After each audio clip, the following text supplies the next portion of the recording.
The December 1986 uprising in Alma-Ata, also known as the Желтоқсан protest, is indeed of great historical significance in the history of Kazakhstan.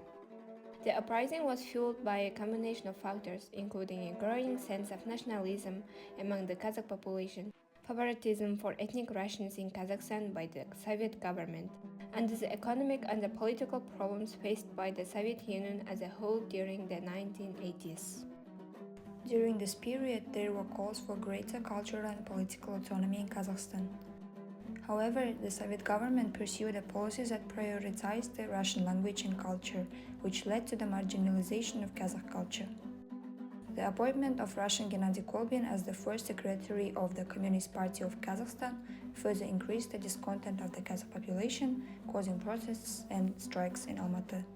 Қазақстанның басшылығына бұрын-соңды қазақ жеріне аяқ басып көрмеген жергілікті ұлттың тыныс-тіршілігінен мүлдем бейхабар өз жауын өкілі сайланғаны қалай? Өз елін басқаруға жергілікті ұлт баласынан бірде-бір адамның сайын қабылданады ма? Не үшін? The events of December 1986 led to political changes in Kazakhstan. There were changes in the leadership of the Communist Party of the Russian Federation in the country, and Nursultan Nazarbayev, who later became the first president of independent Kazakhstan, was appointed the new first secretary of the Communist Party of the Russian Federation.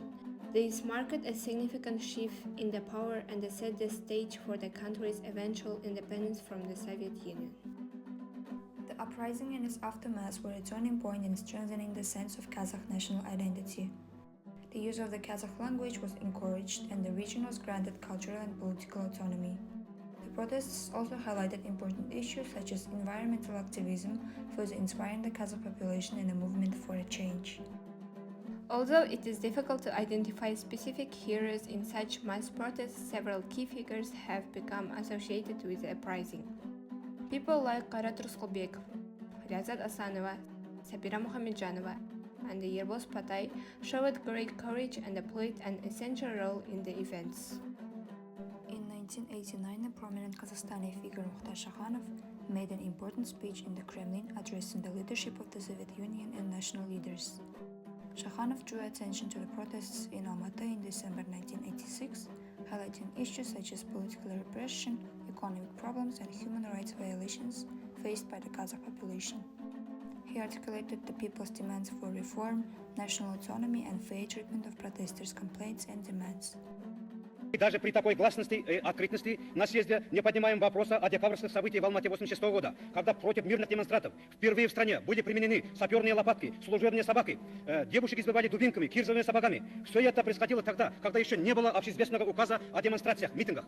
От общественности до сих пор скрывается число жертв среди демонстрантов. Однако правда о событиях в Алмате и по противоправных действиях солдат внутренних войск до сих пор остается засекреченной. Поэтому у нас имеет место разные нездоровые слухи, которые бросают тень на дружбу народов и являются источником некоторой национальной неприязни. В связи с этим мы убедительно просим создать комиссию из числа народных депутатов, представляющих различные регионы и национальности, для выяснения настоящей истины о декабрьских событиях в Алмате. In conclusion, the uprising in Almaty in December 1986 has considerable historical importance for Kazakhstan. This contributed to the development of a stronger sense of national identity, political freedom, and the demands for reform and autonomy in the country. Moreover, it played a decisive role in the eventual independence of Kazakhstan from the Soviet Union, which made it a turning point both in the history of the country and in the collapse of the Soviet Union as a whole.